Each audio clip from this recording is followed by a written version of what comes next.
All right, and we're live. Brand new podcast. First guest, Shaina Denny. How you doing, Shaina?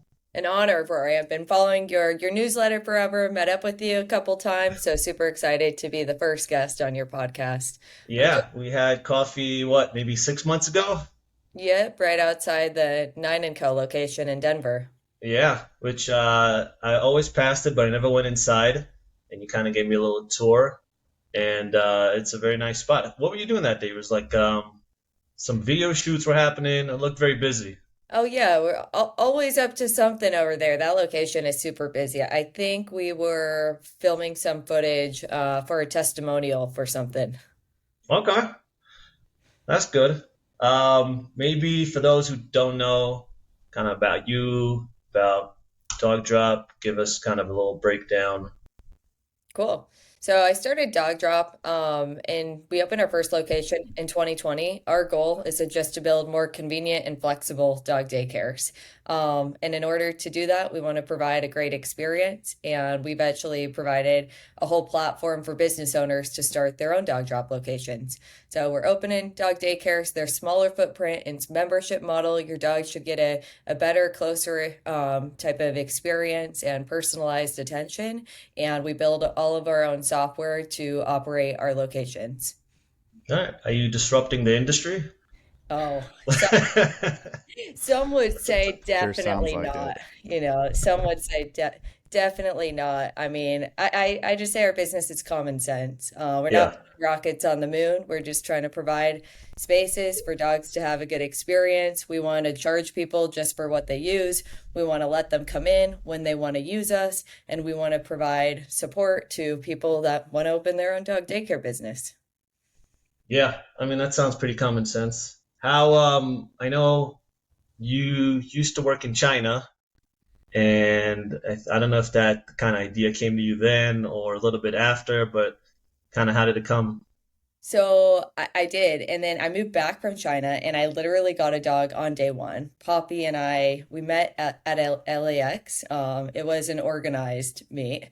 So I got her on the day I moved back, and I thought, how hard could it be? I was working China hours, so I was basically home, not doing too much until 3 p.m. every day when my workday really started. And I just was looking for a place to drop her for a couple hours at a time. I knew nothing about dog daycare, for better or worse. I don't think dog daycare isn't new, but I think the way we're approaching it is for people that want to drop their dog off for an hour or two, that don't want to, have a hassle with appointments and really want to have a trusted place. And then we want to provide a better experience for people to open their own dog daycare locations. So how common, what is the app like? Usually, I'm assuming, I don't know the actual numbers, but if someone, let's say they go to work, they come drop the dog off at 8 a.m., they come pick it up at 5 p.m.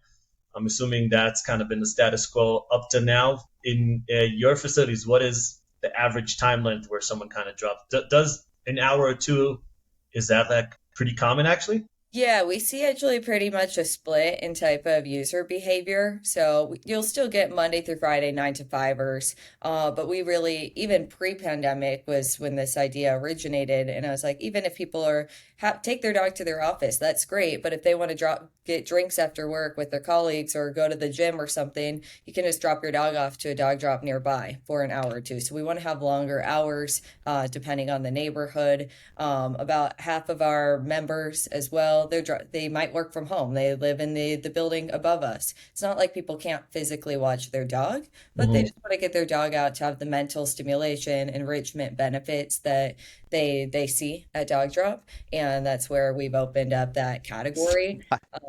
So someone's My dogs excited. could use a dog drop right now. They're literally wrestling right now. They always do Yeah. this when I. So This is other daycares, unbelievable. right? Some have done an hourly model before, but we've really built our operations around this. We even charge actually in 30-minute increments with the Really? daily cap. Yeah. But Well, sometimes we just quickly say hourly because it's So easier for it's people. almost like to be on trend here and buzzy. It's like you're a fractional dog boarding facility. You're Oh my, fractional. that's a first. That's really buzzword. But I that's just but that is really cool because, like you said, there's sometimes there's just especially work from home. Although here in Austin, traffic has gotten 5x worse Yeah. because I think everyone's being forced back in office, or a lot of people. But it is interesting to be able to go, because sometimes I experience that with these two that are you just heard going nuts. Where it's like maybe I just need like 2 or 3 hours, just to drop a dog off. But then traditionally, it's like you need and I don't know, maybe Dog Drop does this, but you need like a 24, 48 hour, like there's like huge time gaps where it's like it needs to be planned in advance around here, places that are close. And like sometimes it's like a whole day that you have to book out, or like there is a minimum threshold, that could Yeah. be cumbersome. I think what I saw, and every daycare is different. I think mainly I saw a lot of things around packages, half day, full days. I saw a lot of things that also do make sense. Their front is closed during the lunch hour, obviously, so their employees can take breaks as well. But our operations are built to expect people coming in whenever they want with no appointments needed.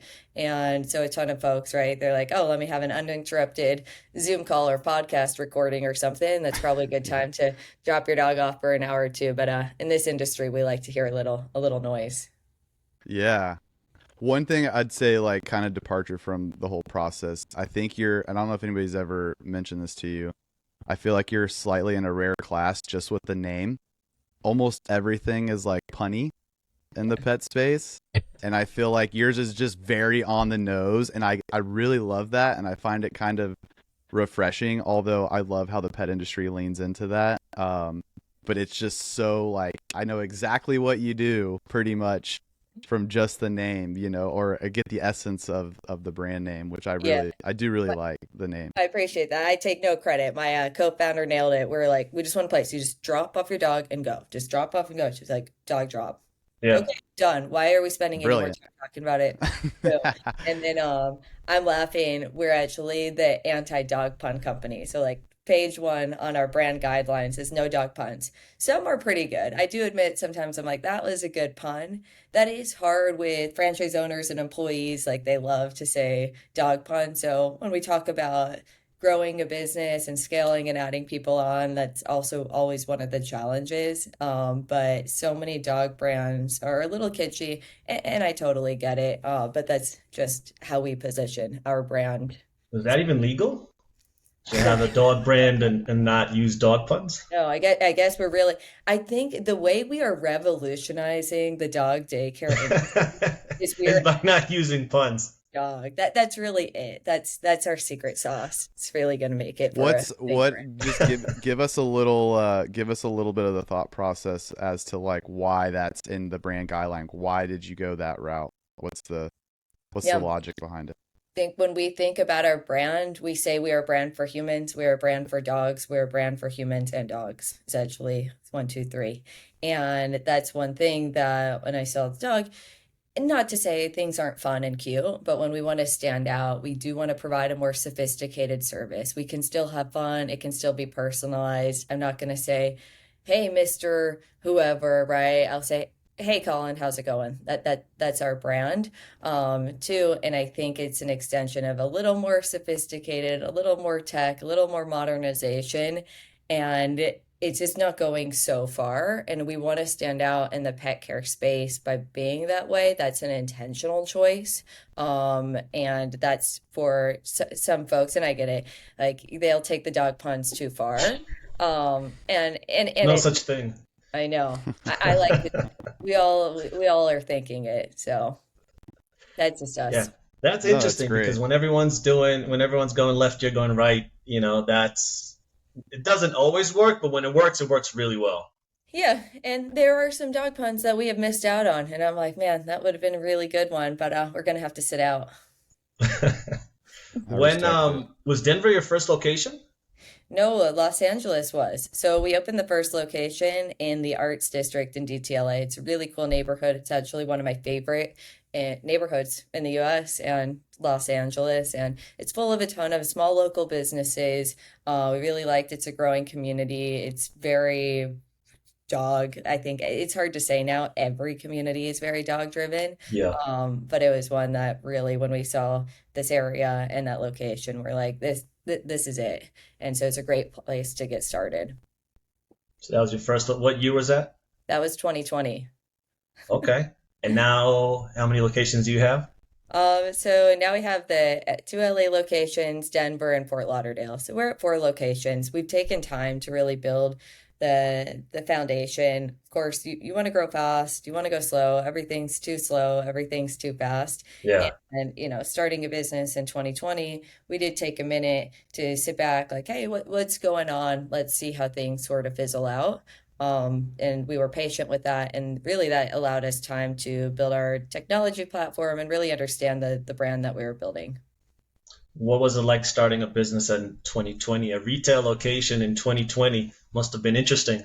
Oh man, yeah, it's interesting because right now, I mean, it's March 5th. I'm seeing everyone pop up like 5 years since. I'm not even gonna say that word. Can't we don't have to go back. I Yeah. think it really proved out the concept that people want to drop their dog off and they're willing to pay to get their dog out for a couple hours at a time to socialize and be in a different environment, even when they're home. And so that was a really strong proof of concept that we're seeing operational headaches. We can go on about that, but we're in a better mind space and head space now. So we'll move on from that. But it was, had its challenges, but any business will. Yeah, but I assume so if you open in 2020, I'm assuming you were already starting or thinking or working on it from probably 2018 or 2019, Yeah. right? And then no one expects 2020 to roll around as it does. So You're like, how do you January, approach? February. Oh, it's working. Everything. This is awesome. How hard could it be? The same thing. No one goes into a business thinking like this is going to be the hardest thing. We went, naive. I didn't have a background in dog daycare, and that's really Hmm. what we wanted to scratch everything. And then when you start realizing, that's why they do it that way, right? And you're Yeah, like, that totally makes sense operationally, but can we challenge that, right? Can we challenge that to provide the convenience and the quality for the consumer, not just as a business operator? There are a lot of decisions that I'm like, whew, I wish we did that too. That when they do that, I'm like, as a business owner, 100% agree, but let's see if we can challenge that. When yeah. after opening that first location, I guess when did you? Perhaps this was when you started the business. Um, when did you flip into being like, yeah, we're gonna make this like a franchise model? Yeah, Yeah. so I remember maybe a year into it. I don't know exactly. That whole year is like kind of fuzzy, but I was at some pet conference and I think it was the CEO or president or founder of Wolfgang. He asked me a question and he's like, "Are you going to franchise?" And I was like, "No, I don't think so. No one asked me that. I never thought about it. My background's not in franchising." I didn't know. I knew we can see a world that the world needs many smaller dog daycares in whatever form, whether that's dog drop or somewhere else. I'm not sure, but I think we all know there's a world that needs something.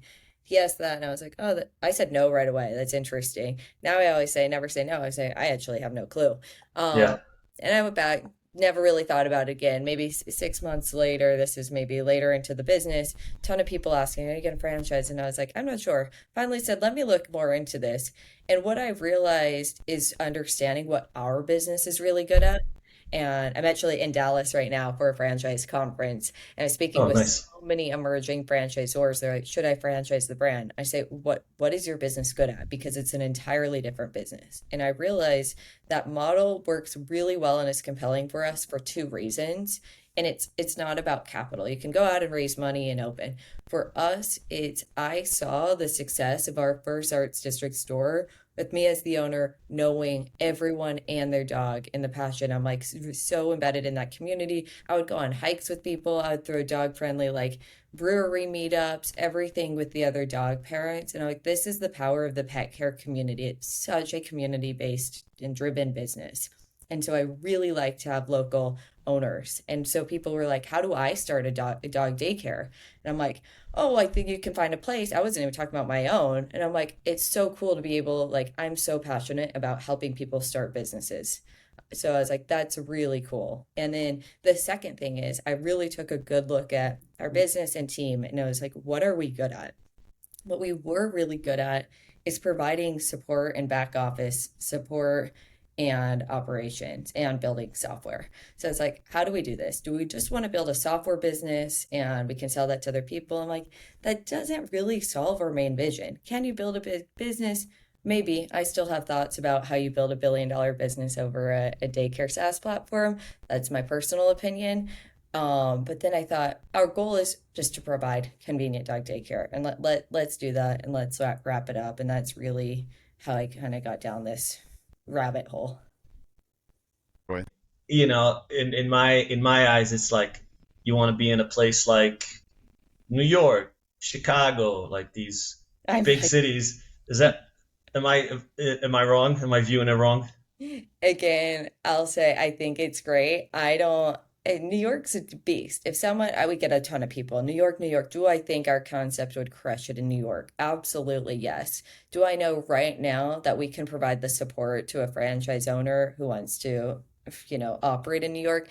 I don't know that. We could be a different brand in 12, 24, 36 months, and it depends Hmm. on who, right? We actually are speaking with someone else on the other side of the river, and they're like, we want to hold New York. And I'm like, unless you've opened 30 Orange Theories in New York City before, like, I don't know because we're going to really lean on someone for New York. We're not there yet, but there's other cities. I'm like, we are really passionate about what we do. We're really focused on the site selection, our real estate strategy. We're very comfortable with that model. We're very confident in the support we can provide.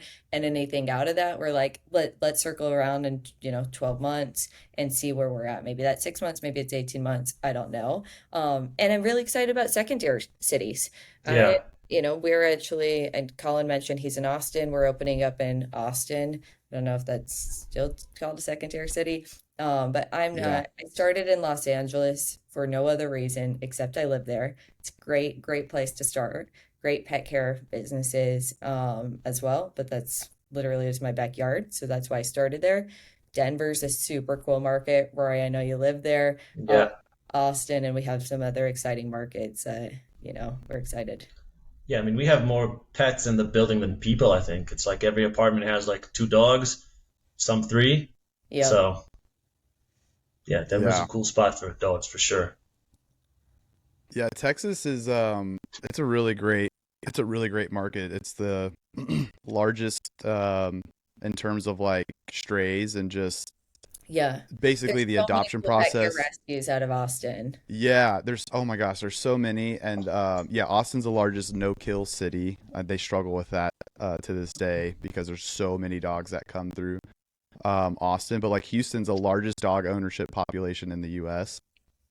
Is Um, it? yeah, it's like there's like one dog for every two Yeah. people. It's something insane like that. If you go to colinfacts.com, the first line is one people in Houston. Are That's you joking? We're my buying that shtick. domain after the podcast. That's my shtick. I like to every time there's a conversation like, "Did you know?" Insert fact here.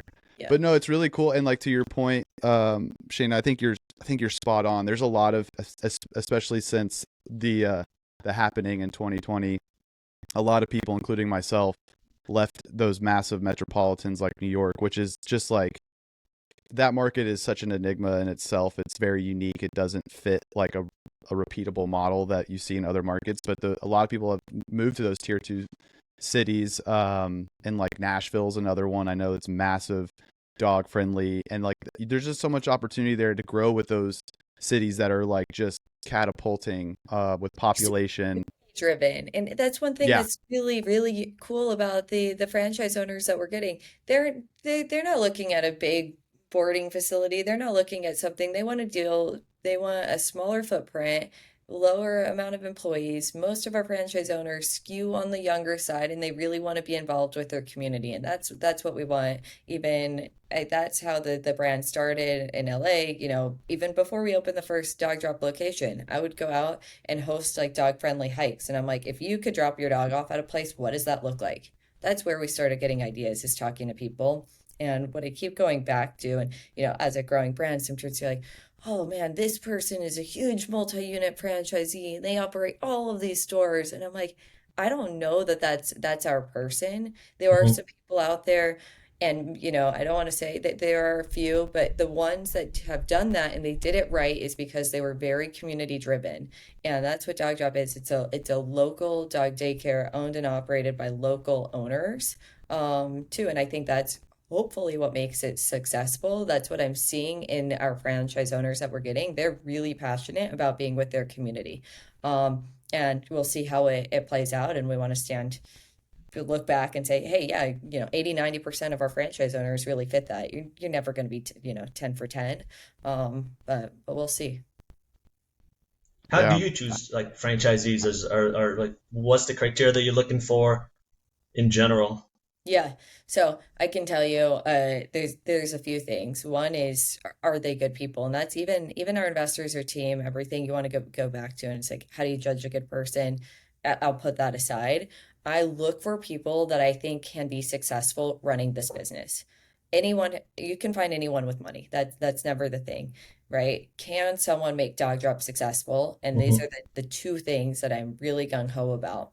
Dog Drop is a membership-based model. So I need someone who can acquire and retain members. And you do that by creating moments of delight for your members. So for your dog parents, right? So if I'm talking to someone, if they're not, within, so it's much more similar to someone like an Orange Theory or a fitness concept or something, right? Can you sell? And it's not a salesy, very like slimy type of membership sales. Our whole thing is upgrade, cancel, downgrade, pause at any time. We don't lock anyone into contracts, nothing like that. So that's one. Can you do, is this person going to be able to acquire and retain members? And if I'm confident in that, the second thing is, are they really good at managing teams? And teams at Dog Drop at our retail stores are hourly dog daycare attendants and their team there, because those are the folks speaking and interacting with our pet parents. Some are on the park in the back with the dogs. So if those people like you, then they like the dogs, then they like the members, and it's just a full circle. So those are really what I boil it down to. Of course, we have financial requirements, operational experience, all of that good stuff. Any brand, you got to do that, and background check and stuff. But at the end of the day, those are the two things that can make someone a successful dog drop operator. Yeah, and you guys have so much. So, for example, I have a friend out on the East Coast. They started becoming a franchisee of a coffee brand. I won't name the name, but within so maybe they started 6 months ago, and now they're booked in for another 8 or 9 locations within the next couple of years, right? That's awesome. Across You love multiple to see. locations in New England, and that's just kind of like that's a service, right? So it teach the employees what to do, good customer service, obviously, et cetera, et cetera. And it's not. I think. Never mind. I won't go into details there. But this is so different, right? This is a relationship business that you're building.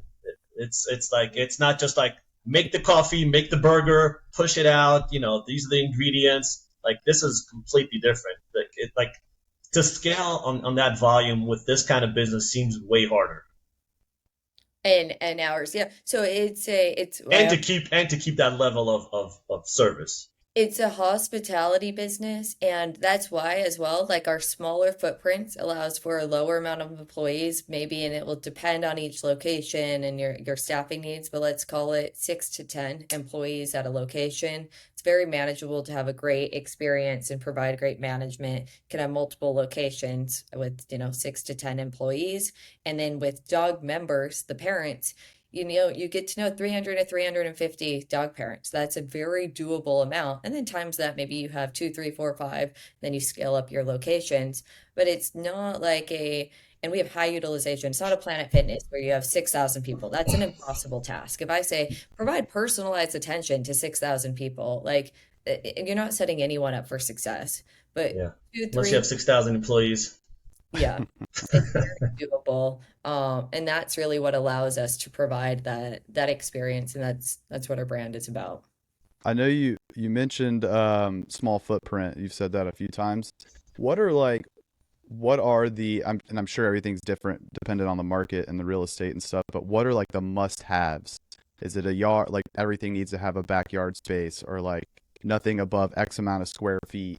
Like what are those parameters that every dog drop location must have, no matter what market? Yeah, dog parents nearby. We've again focused on convenience. So we want to be where people already live, work, and play. They don't have to drive out of their way to come to us. We want to be within their ecosystem, right? So whether they work there, they live there, they play there, they eat or drink, they go to the gym, whatever they do. So that's Your one. Denver location is a perfect example of that it's just like in the middle of this massive kind of I don't even know how many buildings are there, but just this complex, and they got the Yeah. yoga, they got coffee shop, everything there, and they're just in the smack, just Yeah. right in the middle of it.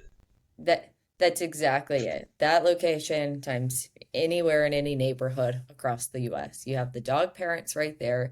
You're next to other places where humans spend 2 to 3 hours at a time. You're next to where people live and they work, and they don't have to go out of the way for us. That's what we look for. Then of course we need around 2,300 square feet. It depends. We have a couple. It can be a little flexible on either side, as well. We look for, are there 1,000, 1,200 units within a 5 to 10 minute radius? Depends on the neighborhood if that's walking or driving. So we have, of course, and then you have other specs, right? Is there curbside? What's the employee parking? Everything. So it is quite detailed. We use a ton of data to get that.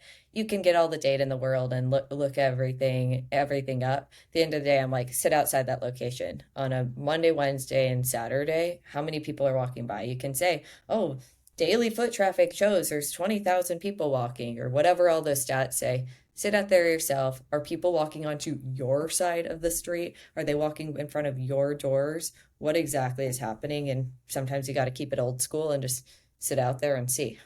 Do you do that? Yeah. Oh, yeah. Yeah. Go to a location, sit outside for random times on random days and see. We don't have a big walk-in. It's not a coffee shop where you need to be that corner suite and you're like, hey, I'm gonna get people. But that is destination driven. Hey, we're meeting at Roy's coffee shop, but or you're gonna get people that are walking by and they do an impulse coffee. So we don't need that. That's really not a big part. But we do want to see what's going on. We want to talk to the other retail tenants. We want to say, hey, how is your construction process? How is the landlord? What does your membership base really look like? We want to talk to all of them. And I was in, when we did Austin, I've been out to Austin to see for Florida and going out to some other places. So we really like to get on the ground and, see beyond the computer. Do you have any Yeah. relationships with the businesses nearby? Like you have example in Denver, there's Sploot, if I'm not mistaken, right Yeah, next door, cool right? guys. Yep, there's Splu, and there's a Chewy Vet, and there's a Squeeze Massage, and then there's Frank and Rose. There's Yeah. Toastique, there's Culinary Drop Off. At every store, you should know every single local business, and we want to help them. It's the same thing. We have dogs that come into Dog Drop that I'm like, we might not be a good fit for you. All of our teams should be trained to know three other alternatives in the area. I have no problem all of the time. I even answer the calls often, and they describe their dog. We don't do boarding. I'm like, hey, here's a cool place. I've actually gone to other dog daycare boarding facilities that do boarding. I'm like, hey, I'm a local dog daycare owner. We don't do boarding. Do we get people who ask if we board? Of course, right? People ask, do we groom? People ask, do we watch cats? People will ask you for anything. And so I want to know, and I want to go to those boarding facilities. I want to walk through them myself. So when I'm talking to a pet parent, I'm like, hey, cool. Like I actually went to Rory's boarding kennel. It's 10 minutes away from our location. And I walked through it. It looked cool myself. It looked clean. The owners were really nice. The dogs seemed happy. Go check it out. That's a place I would recommend. Yeah. No cats, huh? No, no cat drop. Colin loves Yeah. cats. Colin Yeah. loves cats. I don't know It's if I my want the dogs and cats in. That's for another day. Yeah. yeah. We just want to do one thing. Cat. Maybe we do cat drop next thing. Oh yeah, Oh, heard that. Heard I'm that. I heard thinking kid of drop, wife drop, I was gonna pet say drop. Kid Drop. Yeah. It is the in Austin where you have a massive growing family population, like Mhm. everyone, including my wife and myself, started with dogs, and now we've Yep. moved on to kids, and it is like so incredibly. We've been on a wait list for one that's, to your point, like a 10-minute walk from our place. We've been on a wait list for over a year. So Yep. we have to drive across town, but it's just so competitive. But and the dog thing's the same. Like we have a trip coming up in April, and we tend to lean on family, and we have friends that watch our dogs. But I think this is like our situation now, where it's hard to find openings You know, Yep. it's hard to find openings in this space. So I'm so glad that you guys are opening here because it's going to be it's much needed. The supply is not meeting the demand. And yeah, like I think I think it's also such a from what Dog Drop offers, it is it not like a terrible departure from what we've seen, but there's really no one that I can think of offhand that's doing what y'all are doing And the in this owners in market. So Austin are so cool. I'm so excited for them. They're brothers. I'm really excited for what they do in Austin. And what's cool about Dog Drop, I think we'll see more benefits for our members in the future as their footprint grows.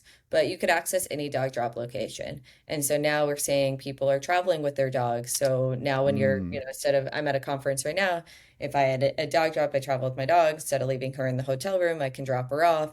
Maybe I leave her in the hotel room for a little bit, or dog friendly Airbnb, wherever you're staying, but you're going to a work dinner or meeting or something, you can drop them off. And we've already, at our small footprint right now, it's so cool. We've already seen that between LA and Denver. We haven't seen anyone yet. We just opened the Florida location over there, but it's cool. And we're excited, I think, over the next 12, 24, but really in the further future, that'll start to make an impact. it's almost like the So House of Dogs, where you're just gonna everywhere you travel, Yeah, you have a membership, you can yeah. go and drop your dog Oh, off. That's really good idea. so that actually I don't know if you're able to share this, but like how many do you have in the hopper right now that are so you mentioned Austin. Do you can you share how many others that are like We got in some the cool hopper to be ones in the launched? hopper. We got some cool ones. I'll tell you more soon. Let's see. We do have Austin. We're opening something in Orange County in Anaheim across from Angel Stadium. That's a cool one. That owner is Wow. awesome too. Really excited for him and some other good stuff coming up. But I'll hold off. We just want to keep our head down. Yeah. Yeah, Well, that's maybe we can exciting. get an exclusive for the wolf once it's out. Oh, huge breaking news. Yeah. Breaking news. I'm sure everyone's staying up at night wondering where we're going next. But You'd be surprised. oh, appreciate it. I'm like, So I'm staying up. is most of your time now like are you personally involved like I know you said you pick up the phone and you kind of help out, but is most of your time now spent more on the franchising aspect and the model as opposed to like being involved in any one of those locations or that original downtown Yeah, LA location? it's hard, it fluctuates, and that's one of the things I didn't anticipate. Everything you look back and you're like, well, that was obvious, common sense. And I talked to a lot of people when they're starting to franchise. I'm like, hey, one thing no one told me, which I'm not sure why, it's the most obvious thing is you still operate your corporate locations and you're a small brand, and there's not a lot of middle management in between. So we've had some growing pains, and my team's been really patient as well. We've all, made mistakes, probably should have given more attention, more autonomy, less autonomy, everything there. And you kind of sort that out. I think we're in a better place with that. But still, with our original members, so many of them, they have my email. I just got an email last night at 9 p.m. from a member who hadn't been in an hour, and then they dropped, or sorry, not an hour, in a year, and then they dropped their dog off yesterday. They had a question. They emailed me directly, right? So, and then I'm, talking to stores, hey, following up here. That's no problem. I love, like, those are one of my favorite things. If I could build my dream job, it's talking to our dog members or franchise owners, because both of those are my customers, and I love just talking to our customers about their dogs, how it can help them, everything. That's what I would sit back and do all day. But I have a few other things that I need to do, but besides that, and also make sure our team is really talking directly with the dog parents. Yeah. There. Can we talk some numbers? Oh, what numbers do you want to know? I want to know all the numbers. So, just a few kind of thoughts as you were talking. Uh, Cost to start a one location, a franchise, Yeah. roughly, depending obviously city and size and everything, but rough figures. So per our FDD, we say it's about a little over 350 plus to 650 to open a dog drop dog daycare, right? That's the initial investment. That is a range, right? So anyone who doesn't know franchising, I didn't either before, but you need to put in something called the item 7 that shows all your potential startup costs. And that's it can vary because it can vary between Los Angeles, Florida, Austin, you name it, right? So that's a range and it can vary because maybe you're building a new space, it's just like a raw shell and you're doing all the mechanical, electrical, plumbing, or maybe you're taking a second gen space and you're taking over a previous yoga or Pilates studio and you're converting it. So Yeah. there's some differences in between there. And we try to do our best to work with multifamily developers and really position Dog Drop as an amenity. So they see us as an amenity for their property to attract and retain their residential tenants who are renting their apartments. And so we look to get higher TI dollars. And that's a big part of what we're focused on in the FDD, the franchise disclosure document. You can't share those numbers. We can't guarantee it. We want to say, hey, if it costs this, you know, are you comfortable making that investment? And hopefully we want to over deliver. So that gives you an idea of what it costs to open a dog drop. We're always working on that and keeping our footprint small and the build out as modular as possible. And we have a clean, cool design that's very functional. And then what does a franchisee make in about a year?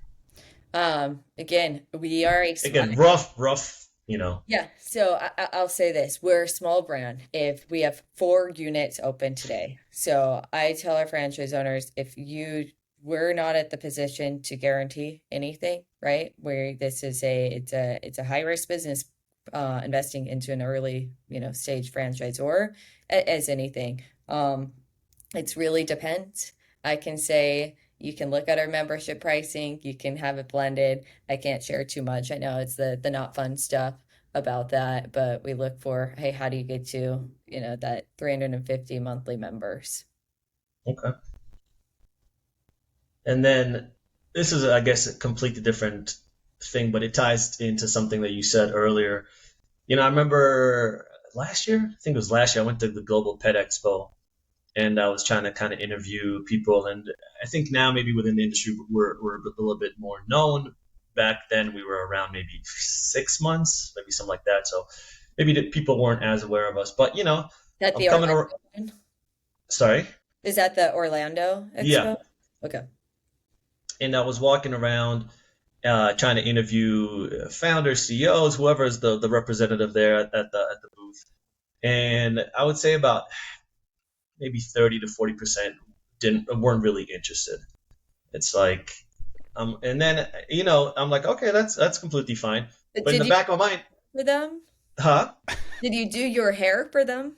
No, no, I think I had a hat on, Okay, okay. which Boom, we found the problem. Yeah. yeah. I mean, I don't know. I think hats are better. But anyway, it's like if you're the face of the brand, especially if you're a smaller company. If you're a big company, it doesn't really matter. If you're kind of a smaller company getting off the ground, whether it's a treat company, pet food, a service, or whatever it is, you want to be out there talking about your brand. And it's just, I remember it stuck with me the fact that it's a smaller brand, it's up and coming. You invested, I don't know, 5, 10K to just be in this booth for these 3, 4 days, and like you don't want this exposure, however small it is, right? So you are doing the opposite. You're always out there. You're on social media. You're doing podcasts. You're very active. How do you view the opposite, where there's founders that are just not as interested as kind of being the face of their brand? Yeah, it's tough, but sometimes I'm like, I get it, right? It's like it's not for everyone. And I think about it too. I'm like, oh man, but I like talking to people and learning from them almost more than the opposite. People ask me about dog drop. I'm like, I think my dog has heard me talk about dog drop a zillion times. Sometimes I swear I hear her sigh when I'm talking about it. Like I swear I hear her. Dogs are way too smart. But I get it, right? I would say like I know sometimes it can be cringe. If you feel like you got something to say, say it. If there's someone else for your company that can do it, it does help. I don't know. I don't do it just to like, oh, be out there and talk about the same thing all the time. But you're connected with so many people. It's almost less about just talking about your own brand, but learning from like you guys. I know even before the call and la last time when I was, off with my scheduling, as you all know, I just got to learn about other things. So. I I tell people like if you can face it, try to get over it and do it. I never listen to one thing I say ever again. I'm like, it is so cringe and I hate to hear the sound of my voice. I think everyone has that. I Yeah. Yeah. especially have it. I went to speech for like 15 years. And so like the whole voice thing, if I was younger and I knew that I would ever let someone record my voice is like absolutely insane to me. I was so afraid of talking and my speech and everything. I'm like, I can't even believe that I do this. But But you're a natural. You did well. oh yeah, yeah. Repetition. So no, it's cool. On Yeah. I on mean, that point, go ahead, I'm Colin. curious. So for your franchisees, are you seeing mostly inbound people? Like since you are kind of out there, like as Roy mentioned, constantly putting yourself and Dog Drop kind of everywhere digitally. Like how is that process? Are you doing outbound, inbound? Like what's that look like for you? It's a little bit of both. I think we probably should be doing more outbound. We're not doing a ton. That's one thing I really want to work on. It's all right now founder-led sales. So it's tough, but hopefully that gets the right people in. We are seeing whether they heard of their content, someone shared something. That's probably why I think everything I do, I don't overproduce it. I don't like edit anything, and I kind of say hopefully things that I can make sure that I'm confident that we can deliver on. I think the one thing is when I'm talking about this, I always think about our employees, right? I need to make sure I'm like, is this the experience I'm delivering to them too, right? And that's really tough. That's the biggest learning curve for me is our team members, our employees, and we want to say, hey, we provide a great experience and this and that, but we're a company, we're not perfect. So I think about that. Last time we talked, you mentioned your brother just got into a pooper scooper type franchise, which you started, but then you sold. And we kind of just we didn't really go into it too much, but I was that kind of like piqued my interest. So yeah, I want to hear that story. Cool. So I know I honestly haven't even I haven't shared this with I don't know if anyone except like my wife and family know. So I'm We so love focused on exclusives. yeah, I'm so focused and that's one thing I have. I don't have shiny object syndrome. I just want to do dog drop and I want to do dog drop all day. But, a year or so ago, you see other brands grow. These home service brands are like so hot and sexy. And I'm like, oh, and I get the allure. I'm like, no employees, no overhead. I'm like, oh, you start seeing it, right? Yeah, Different business. And then I'm really close with my grandparents. My grandpa actually passed away in June right after my wedding, and my nana is 94, and they have a standard poodle. They're on their third standard poodle, Gigi. Whenever I go over, I try to clean up their backyard as much as possible. It's like old school, right? They don't want help. They live in their same house. I think they bought in 1955 in Wow. Long Beach, and they don't want a lot of help. So I'd always try to clean up the backyard a little bit from Gigi, their beloved standard poodle. And so I started thinking about the pet waste removal businesses. I honestly didn't know too much about it. I maybe I go in so naive when I just did dog drop too. I'm like, it's like, that's oh, the here's best thing. I was like, here's two local dog daycares in Los Angeles. That's the competitive landscape. So the same thing with the the pet waste removal business. I started something.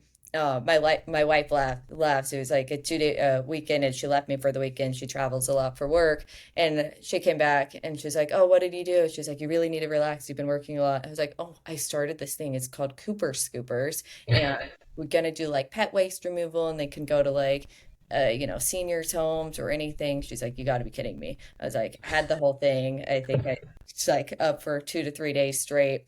And then I was like, I got to put a pin in this. I'm not going to really be launching this business. right now my commitments to Dog Drop. So I found a crew, rehomed the brand, Cooper Scoopers to them. I'm super How much of it did you like?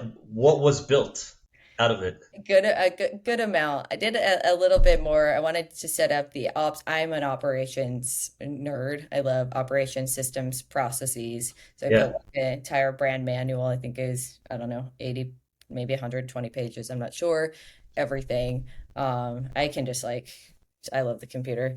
Um, and set up everything. I got someone to make a goal, branding, did the operations. I even started scooping myself to try to really, perfect it. I wanted it to be really what I was calling like good boy approved, that our competitive advantage was like really understanding dog behavior when you enter their house and you're going into their backyard, obviously, as someone in my industry. So that was one of the things I think was different from my huge analysis of the competitive landscape and pet waste removal. I'm not sure. And so I really want to care about, I love quality, I love understanding dog behavior, and I love providing just a killer experience. And that's what I built the brand around. Rehomed it to Loyalty Brands, who runs Zoom and Groomin. I think they're doing great with that brand. Excited for them. I'm not really going to be participating much in Cooper Scoopers, but I did get my brother to sign up as a franchisee, and he's launching his first business in a week or two. Yeah. Is That's is he the so first amazing. franchisee Oh, they already got a handful. they Yeah. have? That's gosh. And Yeah. congratulations on leaning into the punny one on that one. Yeah. That's Yeah. So that one I was like, or okay, not that's punny, fine. but yeah, Yeah. more pun I was driven. like, I let's have love a that. little fun. It's all full of Uh shit.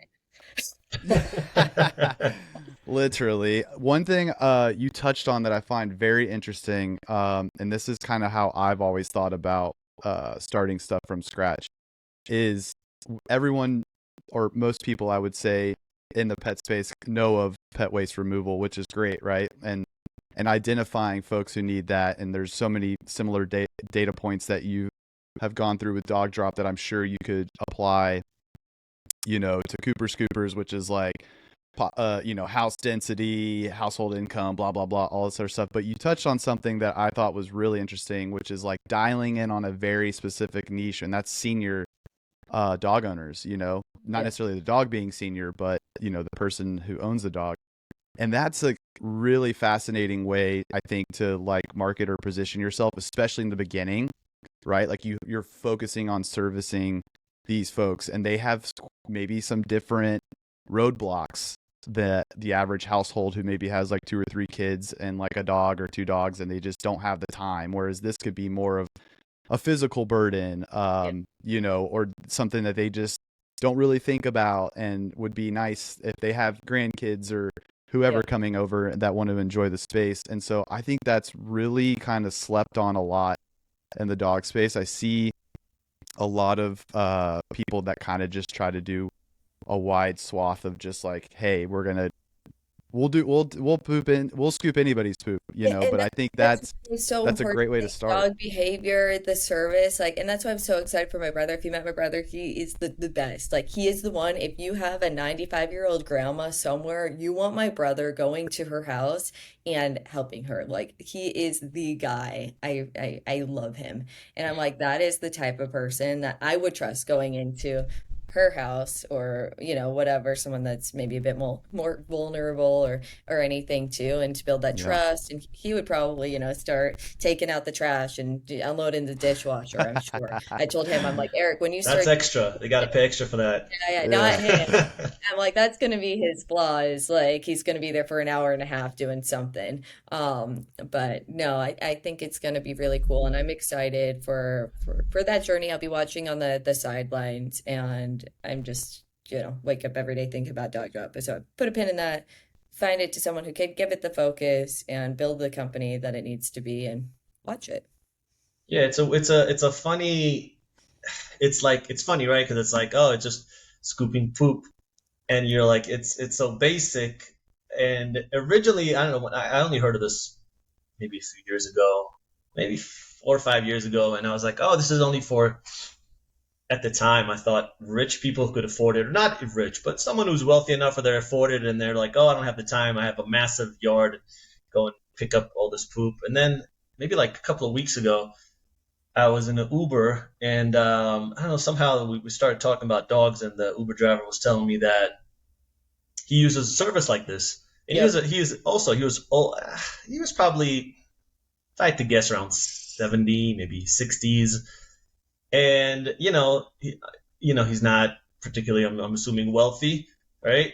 And he was like, yeah, we spent about 80, $100 a month on this, and I was like, okay, this is like everyone with a lawn essentially can Can use this, and many do. It's not just for like maybe like people who are up in this bracket or whatever it is. It's like this is everyone uses this, and I was like, okay, this is very interesting. And then we had someone on the newsletter a few months ago, and I think he's doing around 2.5 million up in the Pacific Northwest. Yeah, so this is Wild. um, I'm trying to think of a good pun, but yeah, this is it's good. it's not too crappy, but Yeah. yeah, Boom. check it out the Damn dog. it. It's a really cool business for people to start, right? And get started. Like someone like my brother, I'm really excited. Dog Drop probably wouldn't be the right fit for him. So it's cool to have different option. It's a huge growing market. I felt the same thing about it's not just high income folks that are utilizing the services.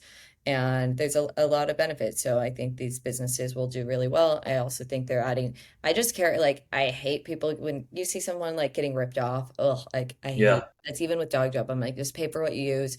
If your thing went over, I'll probably refund you, even though we say we don't. Like whatever. I just hate people getting ripped off, and I just want to build things that really provide value that you feel like is fair and better than they expected. And I think that's how we think about our franchise system. I'm like, let me just say, at a bare minimum, if I do this, will you be happy and meet your expectations? Yes, and hopefully we can over deliver. But that's Yeah. really That fundamentals. one thing on the Cooper Scoopers that would be an interesting thing to take into consideration. Because I have two dogs. They're not very big, but they do generate a lot of poop. Yep. Um, I'm actually in the process of installing a mini little dog septic. Cool. I don't Yeah. know if you've ever seen these, but yeah, you can I'm essentially, in and the that's like, industry. I've seen them. yeah, they're really cool. I've looked at them for a while. We also in Austin, like if you're on the east side, you're on expanse. It's like the worst soil ever. Everyone's foundation moves wildly because it's like expansive clay, so it's a little hard to dig down. But I'm putting one of those in, and it essentially like it kind of takes the process of having to toss it. Yep. So you're just putting it in the septic and basically putting in enzymes and water to just consistently break it down. But it is one of those things where I was like, I haven't heard this. I had to like really kind of dig to find this solution. I was like, I haven't heard this talked about uh, that often. And like, yeah, with backyards, it's like that could be a lot of trash, a lot of poop bags. Like if you really start thinking about, the actual waste and like where it ends up, Well, think it is about a dog something. daycare. Yeah, yeah, you know exactly. Of one? course. Yeah. Yeah. Early. Yeah, that's something though when we started, and that's one thing we want to keep adding cool things to Dog Drop, and there's a lot of waste and better ways that you can, whether it's compost or not. I Yeah. I don't know so much about it, but I think there's probably better solutions. Yeah, there's always ways to refine and Yeah. stuff. If But anyone's yeah, working on it's something really cool about poop removal slash, way like soil and all that good stuff that people talk about for dog daycares, I would like to talk to you. If anyone knows a way to make dog drop better, I would like to talk to you. We just want to keep growing. That's a yeah. good note to kind of end the podcast. Where can people find you? Where are you most active? You're kind of active everywhere, but where's the go-to? My phone number is no. House address. Yeah. I'm like barely. I haven't been home in 2 weeks. I actually get to fly Oh in my and God. see I'm gonna when I go back to LA. I live in the Bay Area now. I go to my sleepover at my Nana's house, in Long Nice. Beach, and I will be cleaning up her dog poop and waste in her backyard tonight at 8 p.m. But you can find me primarily on X, Shaina Denny. I'm on LinkedIn. Sometimes it gets jammed up with those in mails and dogdrop.co. So one of those is probably the best place, and I'm always excited to meet with other people who know a lot more about this space than I do, or meet with people starting out and connect you with someone who knows more than I do. Sweet, Shayna, we appreciate your time today. Amazing. Cool.